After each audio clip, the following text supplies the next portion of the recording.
Hello there, and welcome everyone to another episode of the Trusted Advisor Show. We have an absolutely incredible show for you guys today. We are extremely honored and blessed to have two amazing people who are going to share something about an organization that is so near and dear to all of our hearts. And we're going to dive more into that in a minute. But I have Ryan Staton, my co-host, with me. Ryan and Devin were both really led the charge to get these two on our show today. And I'm extremely grateful because this is something with our military veterans around the country. This is something that I think is so critical. And that is, we're all going through a really difficult time right now in many ways.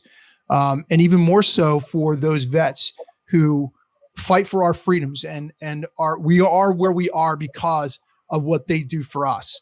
So the best thing we can do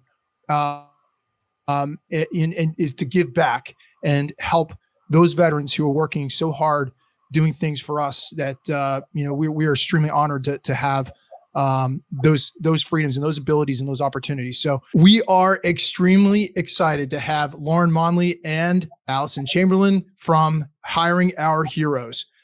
Welcome to the show, but to the both of you. We are really excited to have you on. Thank you so much for having us. It's great to be here. Thanks. Yep. This is going to be awesome. And Ryan, I know what I'm going to do is I'm going to do what we always do. And I'm going to turn it over to Ryan because he has his such an awesome question to kind of break the ice and get things headed in the right direction. But it's a fun little thing we like to do. So Ryan, go ahead.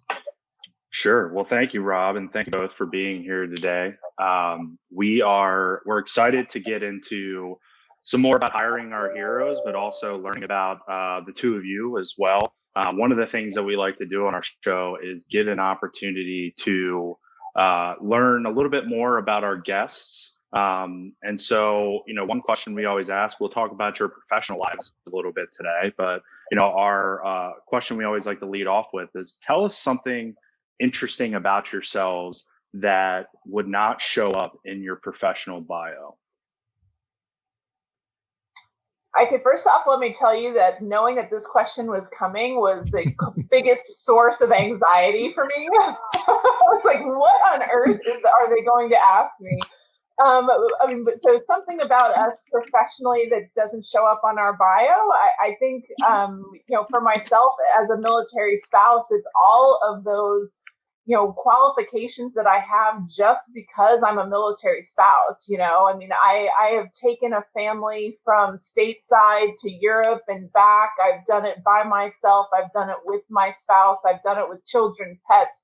I can navigate foreign countries and train systems and things like that. And so I think that skill set that I have that doesn't really come across on my resume is just one of those intangibles that most military spouses have. And that's part of the challenge. And what we can talk about today is just that skill set that just doesn't come across in my job description. Resiliency. I mean, that's really it. You won't find many people that moved with a 3-month-old. And by the time he was 9 months old, he had 4 houses, 3 states. So that was my son's first year of life. But it was done out of necessity, and it was, something we just charged on with, and it was a fun piece of life. I'm glad it's over and we don't do that again with an infant, but that's part of the resiliency that military spouses have that, not every candidate is going to bring to a job. Yep. That's awesome. Awesome. Well, and also, that's a great segue, I think. Well, thank you for sharing that. And it's a great segue into, opening up a little bit more about hiring our heroes and what you do. I know that the two of you have specific programs that you are involved in, and we want to spend time on both today. But just for those that are out there listening, give us a little bit of background about hiring our heroes. What the mission of the organization is, how it was founded, and what you find yourselves doing today to help military veterans as well as the spouses and families as a whole.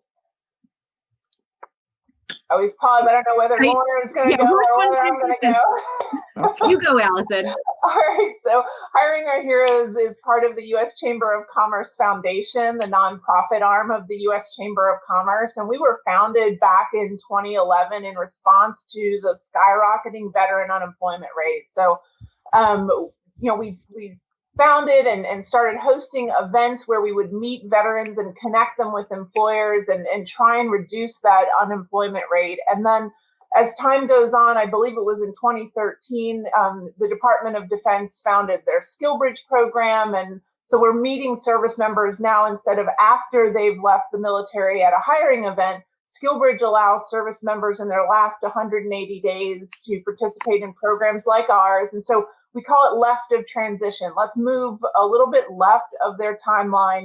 And that's where we're trying to meet them, prepare them for transition, help them, give them the resources, providing them with the SkillBridge opportunities. And then as time goes on, and I'll put to Lauren here to talk about the military spouse program and how that evolved, in our continuing evolution on how we're meeting service members and their families in the employment space. Yep. And that's exactly it. It's the families. To keep the military going, most families saw and service members saw they were potentially leaving because families need to be dual income. And military spouses, if you can believe it, have a 24% unemployment rate. So, trying to focus on that unemployment rate was a big, mission for Hiring Our Heroes. And what can we do? And so, with Allison's program, the corporate fellowship program, we really saw a great model, and we created and scaled down her 12-week program and created a 6-week program that is just like it, but really allows military spouses to get in front of hiring managers and companies that want to support military spouses and in their employment and try to make a dent in that crazy number of 24%. So that's really where my specific program was born and came to light. Awesome. And Lauren, you have a pretty interesting story yourself in terms of how you got involved with Hiring Our Heroes as well. So tell our listeners a little bit about that and give us a little bit more about your background and your journey through Hiring Our Heroes. Thanks. So I was new to the DC area and was at Fort Meade, unemployment readiness center. Not their unemployment. I was unemployed and I was at their family readiness center looking to get some help and try to get back into the workforce. I knew obviously I had a better chance of getting some job opportunities than some of my previous duty stations with my husband, and came across a flyer about this new program that was getting stood up. And it was, I was one of the first kind of applicants, if you will, for the Military Spouse Fellowship Program.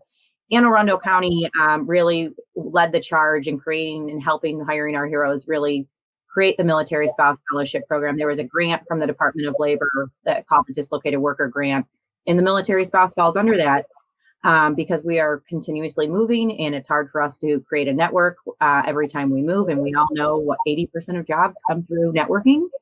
So thanks to Anne Arundel, they partnered with Hiring Our Heroes, and in the model of the Military Spouse Fellowship Program really came to light. And I reached out and, started talking with the program manager and about, my skill set and what I was looking to do. But I was a little weary that I would be successful because I had previously been unemployed for about 7 years. My husband's, schedule, he was deploying way too often for us to both really be able to focus on our jobs. And, we need to give the kids stability. They were so young, they were toddlers, infants. So when I came to the DC area, I said, this is my time to really concentrate on me. I can do it in this great area. The market will be there for me. And through the fellowship program, I got placed with an organization that really was able to help me focus and bring me back into the environment that I needed to be. It was dusting off the cobwebs and, showing my skill set. And what it also really allowed me to focus on is that I really wanted to get into the space of military spouse and veteran employment. It was my life for a while. It was my, daily, everything. Everything focused around the military for me. So why not give back to this community that I am so deep in and passionate about? So I was really able to kind of focus my eyes on hiring our heroes. And they came to me and said, we have this, opportunity, and I'll take whatever, volunteer, just let me get in with your organization. And my quick little contract has gone on. It was supposed to be 5 months, and I was thankfully able to find my little role and the Military Spouse Fellowship Program. And here I am almost 3 years later, still with them. It's awesome.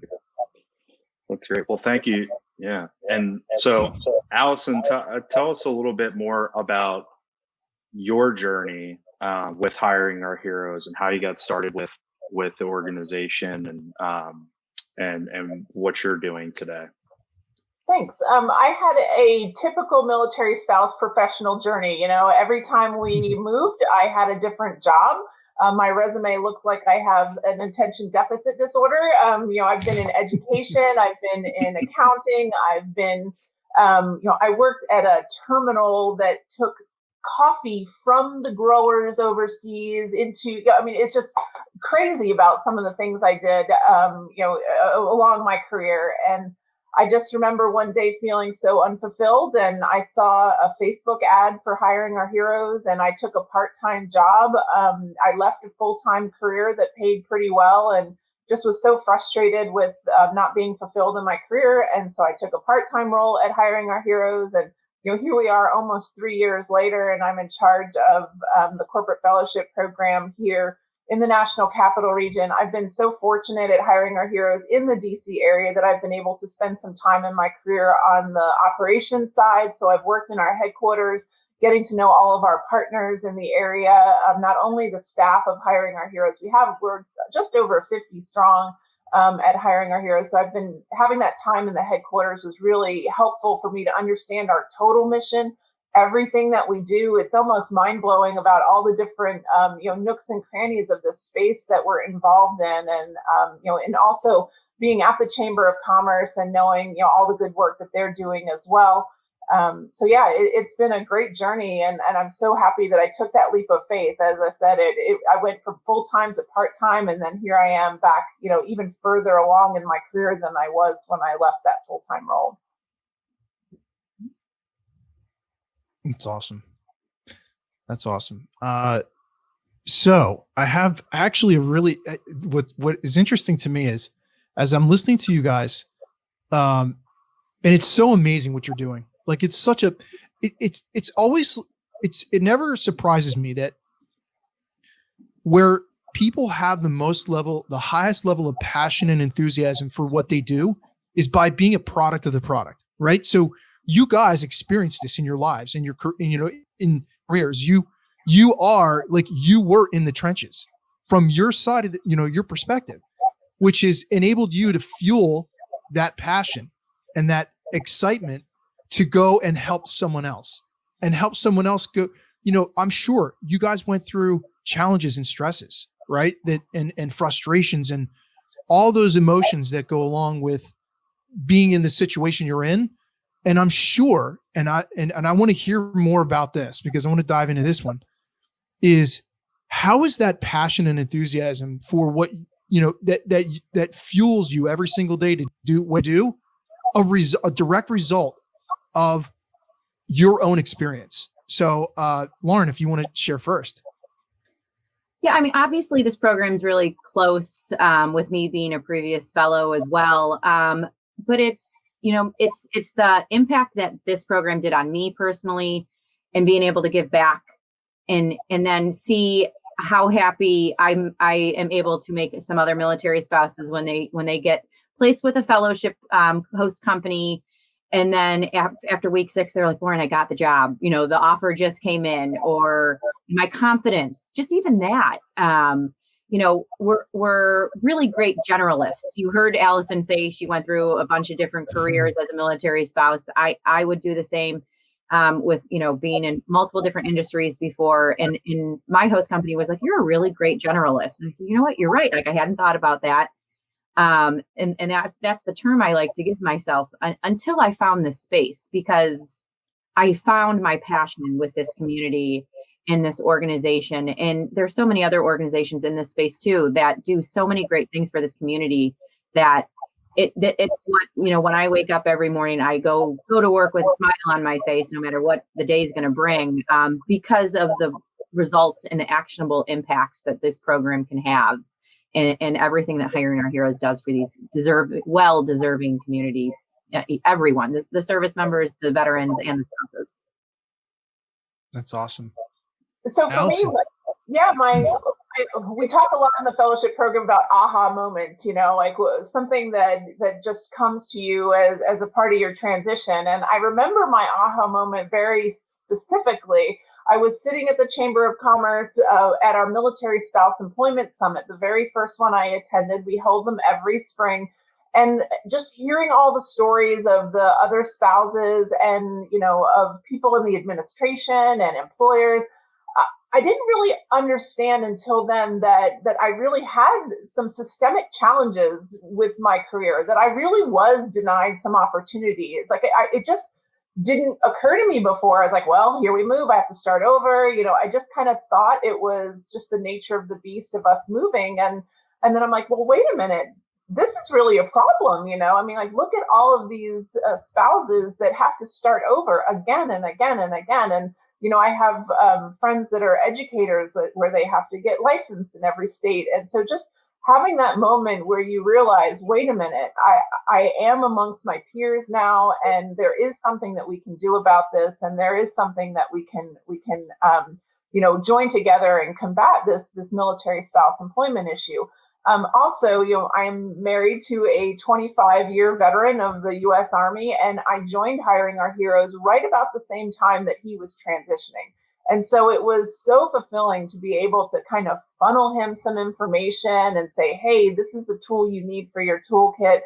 Let me show you how to do your LinkedIn, and let me connect you over here. And I think one of the things I enjoy most about my job now is all of my friends, that I have known since college, that, have a career 20, 30 years in the military, and they reach out to me and say, Allison, can you look at my resume? Allison, can you review my LinkedIn profile? And just being able to offer that little bit of insight, sharing resources, nudging along the way to the right direction. It's so fulfilling to be able to pass that information and, kind of send the elevator back down to those that we served with. It's awesome. Just out of curiosity, what are the statistics? Because I think it's really important for people to know this. Where we can add the most value is understanding that the source of the problem, and then how we can help. Right. So understanding what is it the sort, what are the statistics for? I know you mentioned the spouses of veterans. What about the veteran community in general? Where are the statistics right now as far as unemployment rates, poverty, et cetera? Like, where does it fall right now? Well, I wish I knew that was going to be a question. I would have come more prepared with that answer. I will say prior to SkillBridge, and one of the reasons that SkillBridge was founded was because about 54% of veterans went from DoD into the unemployment line, and so that was the part of the driving force of SkillBridge at the time. I think at its highest, the veteran unemployment rate was triple that of the national average. I know at this time we're below the national average, so I can't give you an exact number, but we are having an impact by moving that transition conversation left of transition. Like in the past, service members would work for their branch of service right up until their last day of military, and then start to think about, well, let me get my resume ready. And so we're really trying to push left there, and it's been very effective. And then Lauren, you can kind of comment more on the military spouse fellowship and how that's had an impact. Yeah, so pre-COVID, we were sitting around 24%. I'm assuming we're still around that number. Maybe it could be even higher. I have not seen any statistics in regards to that. But really what this, one fellow at a time, one mil spouse at a time is what, I'm going at right now. So if I want to go into statistics for the Military Spouse Fellowship Program, we have an 86% job offer rate for those that become a fellow into our program. And that's really amazing. So, some of them simply, unfortunately may not get a role post fellowship with their host company, but maybe they decided to, go into school and go finish getting a degree or continue upskilling. Maybe they, decided it wasn't time for me to, go back into the workforce. I wasn't ready. I thought I was, and I wasn't. Maybe it's unfortunately a PCS, just an unexpected PCS just came up. But 86% are getting employed through this. And success can look a couple different ways. It could be with their host company. It could be with a company they networked with throughout our program, an introduction from one fellow to another fellow to their host company.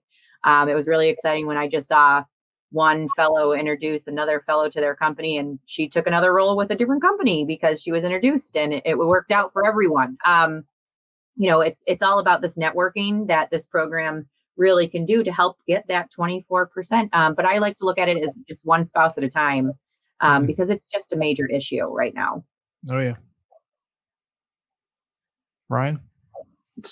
So you guys do, just in doing some research prior to the show, it looks like you guys have quite a few pretty large corporate relationships in terms of partners of the organization and people that contribute in a lot of different ways. So talk a little bit about your corporate partnerships and how that plays into the viability of the program long term.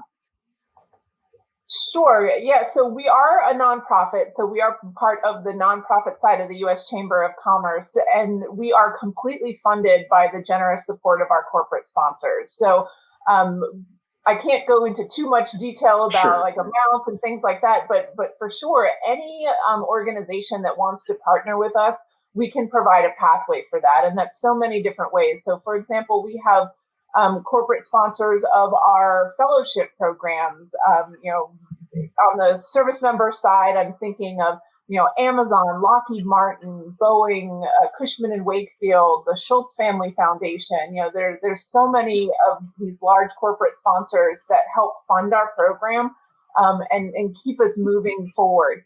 However, for our fellowship programs, there's not necessarily a monetary requirement. I think that's what makes SkillBridge so great, is that the service members are on active duty. So the host companies aren't paying the intern, the fellow, for the time that they spend with them, and they don't pay hiring our heroes. So what we find is we'll get a host company that sponsors a fellow and just loves our program. They love the candidates that they're getting introduced to. So then they step up and decide to support us financially. But just to simply host a service member fellow, there's no cost or anything like that. But again, it is through our corporate sponsorships that keep our lights on. Absolutely. Sure. So I have $1 million question. This is like, people love to hear stories, right? I know I do. I'm fascinated by people's stories. Actually, we could do a whole show on like all the success stories and we'd probably be here all day. Let me ask you this. I'm going to cut right to the chase. Why should an employer, and I mean this sincerely, why should an employer hire a military veteran? Oh, wow. Obviously, why wouldn't you? First of all, I think it's speaking of culture and fit, I think that the service member has that work ethic that's just beyond compare. They're the ones who are the go-getters. They're loyal, they're dedicated. And, the way that the military operates in moving us around, that's to give them a broad skill set, right? So you don't want someone to sit in the same chair for 20 years and do the same job. You move them around and you give them a variety of experiences. The populations that they work with are so diverse. They're just really masters of all, right? They are just the best workers. On top of that, they are trained in their specific MOS, like their military occupation. So cybersecurity, logistics, supply chain. I can't tell you the high demand right now for my service members that have supply chain experience. I mean, just think about the global pandemic right now, everything from toilet paper to vaccines. Who's going to get us through that? That's our military that know how to distribute these types of materials at a moment's notice. So, I mean, obviously that's why you're going after these service members, because of that skill set and just the types of employees they are. And then also, in terms of what's in it for me is in terms of an employer, SkillBridge, like I mentioned, there's no cost, right? So you host these fellows, you don't pay them, they are being paid by their Department of Defense. And so you really get to see what these service members are offering for 12 weeks before you have to buy. Lauren, same for the MilSpouse program, right? Yeah. So I mean, we were born out of the corporate fellowship program and really followed that model.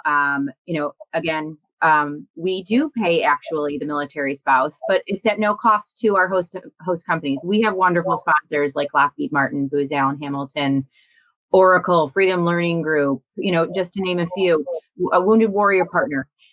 These companies saw the need to help out with military spouse unemployment. They knew and saw, because they have used the corporate fellowship program. And when we said we would model it down and do 6 weeks, but we had to pay them, they said, well, let's help you.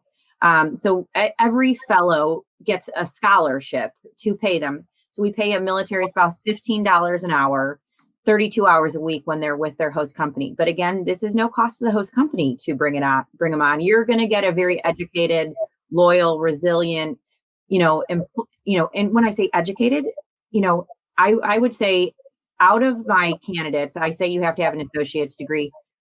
80% of them at least have their associates or and they have their bachelor's. But then we're going to go into, I think of the ones that have a bachelor's degree, 48% of them even have a higher level of education.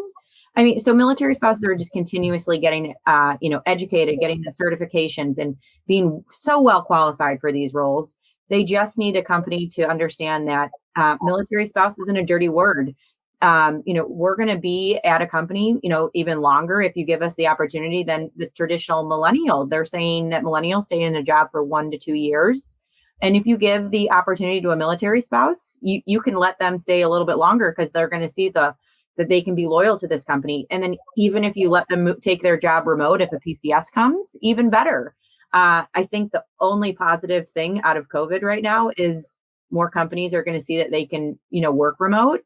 Yep. And if you let that military spouse bring their job to the next duty station, they're not going to go job searching in their next city. They're going to say, I have my job and I can stay with it. And they're going to feel a little bit more comfortable.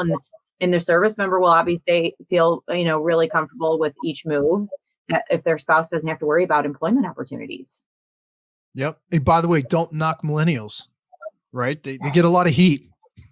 They do, but I like to say that, we're just as, we could stay a little bit longer at a role for military spouses, than the millennial. Yeah. And I say, I have a brother that job hops every, 12 months and why, what are you doing with this? So I have a little brother that does this and falls under that category. And I would stay at that job forever if I was allowed to. And I say it kind of probably because I'm jealous that he can keep on doing it. Yeah, exactly. I can speak from experience because I am one, that it's a well-deserved critique. It's not for me personally, but for the generation.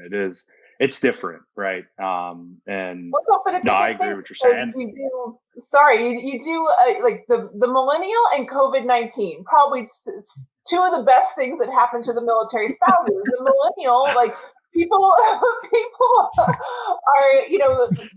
with the millennial, if they're averaging 2 years, so does a military spouse. COVID-19, we're all working remotely. That would be perfect for the military spouse, and so, I mean, I say it in jest, there's nothing, good about COVID-19 for sure, but it proved that you can retain these employees even if they move, Yep. Yeah. And by the way, to speak to the qualification because, go ahead. I'll have to cut it out, but that's okay. I was just going to add,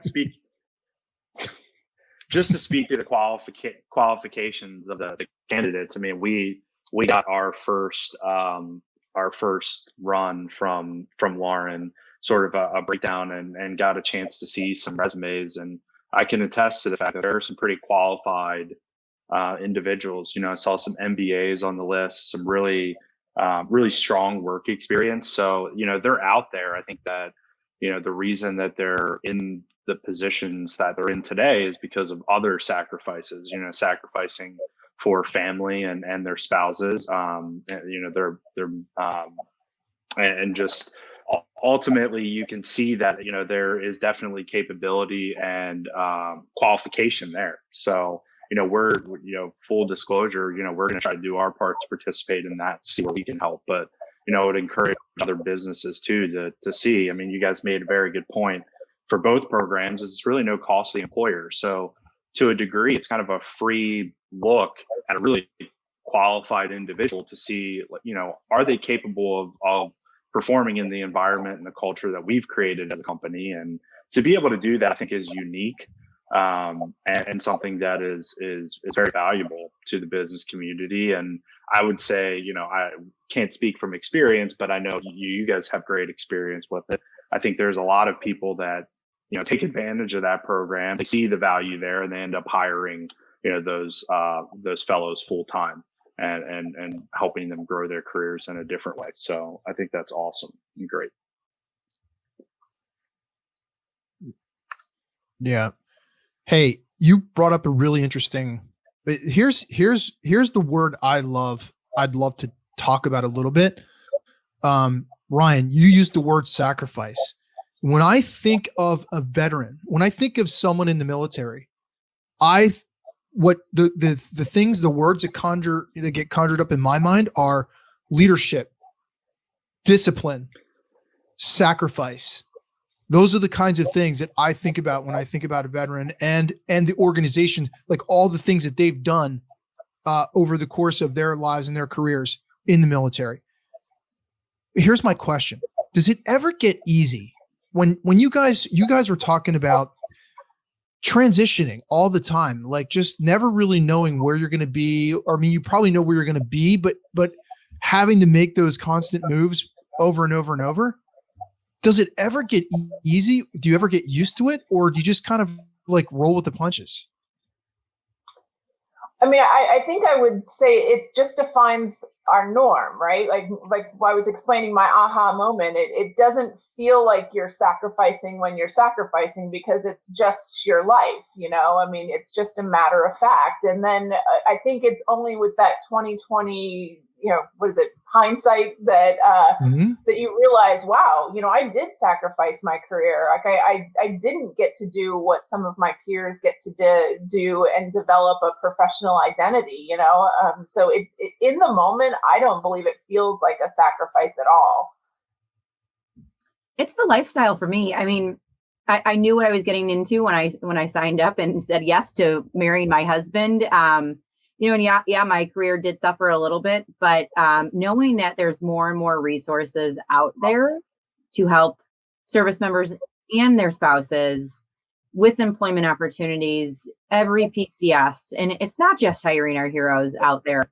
There's wonderful organizations that will help get everyone where they need to be. It's just, you need to know about them. And, I was bummed that I didn't know more about Hiring Our Heroes until I came to the DC area. So it's also just letting everyone know that there's these opportunities, and then letting companies know in the area that you have the opportunity. If you look, we're in the Military Spouse Fellowship programs in 9 locations now, and 16 physical locations for the Corporate Fellowship program. These, take advantage while you have these resources, and why not test drive someone out for 12 or 6 weeks, and then really look what you can get, the talent you can get when you do, and then successfully hire after. It's a great 6 to 12 week interview process.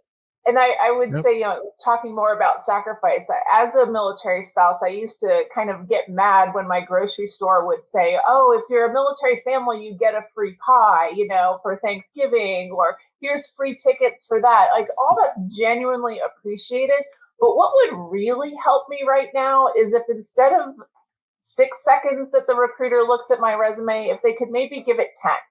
I mean, like, so you might have to piece together some of this, and Lauren and I probably could go on for ages about education and our kids and things like that. But like make it a little easier for us to move from place to place. And so in terms of like if a grateful nation feeling, some type of indebtedness to our military spouses and service members, just those extra couple seconds on that resume that it'll take to really understand what that veteran is talking about.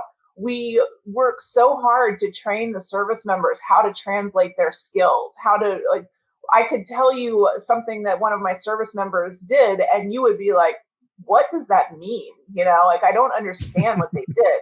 But just taking that extra couple seconds to try and, bridge that gap in communicating their skill sets. Yeah. I have a funny, real quick story. I had a friend who had a massive chiropractic practice. And when I talk about like large, it's like he was seeing over like 1,000 patients a week. And I said to him, how on earth do you manage all this like with your staff and like the chaos? I watched it happen firsthand. Like the chaos was like ridiculous. Manage all this. And he said, well, there's two kinds of people I hire. It's either a mom or someone who's been in the military or who's had that experience with like a military spouse. And I was like, well, why? And he said, because there's nobody that I've ever had working for me who was able to manage chaos and be able to put everything together and make everybody else around them at peace. And I'm like, well, that makes a lot of sense now, right? Because it's part of your lifestyle, right? If you're a mom, how you've got to be so regimented and so scheduled and know how to manage things, almost like this checklist, right? This operating, this just a mode you're operating in. And same with what it sounds like with you guys is when you're maybe becomes just part of your lifestyle, you figure out a way to manage it, right? And it just eventually it just works, and you develop that mindset.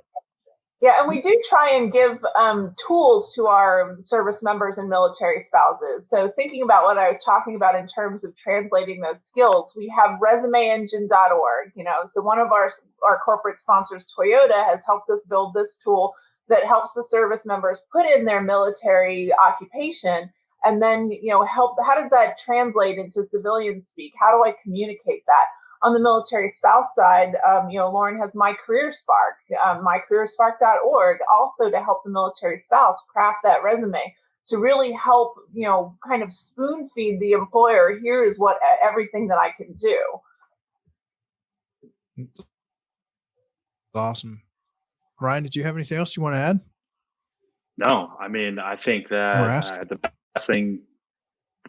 best thing that we can do or that I can do is, and part of the reason for doing this show today is to promote something that obviously is not just important to us in our businesses, but, should be important to the rest of the business community. And, I think, getting the message out and letting people know what's out there, what's available to them as an employer, and that you don't really have to reinvent the wheel to participate in a program like this. You guys have done a great job at your organization of creating a structure that if someone wants to partner, they can plug into and they can take advantage of some of the great programs that are out there. So I would highly encourage, and again, just to reiterate kind of your point from earlier, there's really no cost for the fellowship programs to the employers. So it's a really good opportunity to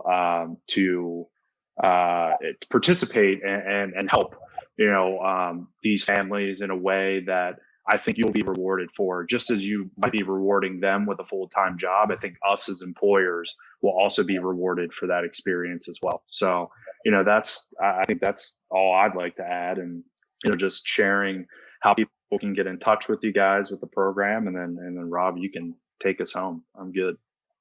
Just a note to all the employers out there, we really didn't go through the nuts and bolts of how our fellowship programs work, but, just going to our website and clicking on the employer section, will get you on a pathway to connect with someone like Lauren or myself, and we can walk you through it. We hold these cohorts where we're offering up our employers a candidate list. I have right now over 100 candidates for my January cohort. And they're everything from cybersecurity to supply chain to human resources. And So I'm basically offering up on a platter 100 candidates here in the National Capital Region, for you to consider for one of these fellowships. And Lauren also has a candidate pool for the Military Spouse Fellowship Program. So just hop on our website if you're an employer interested in learning how SkillBridge or the fellowship programs work, and we'll be happy to walk you through the nuts and bolts of it.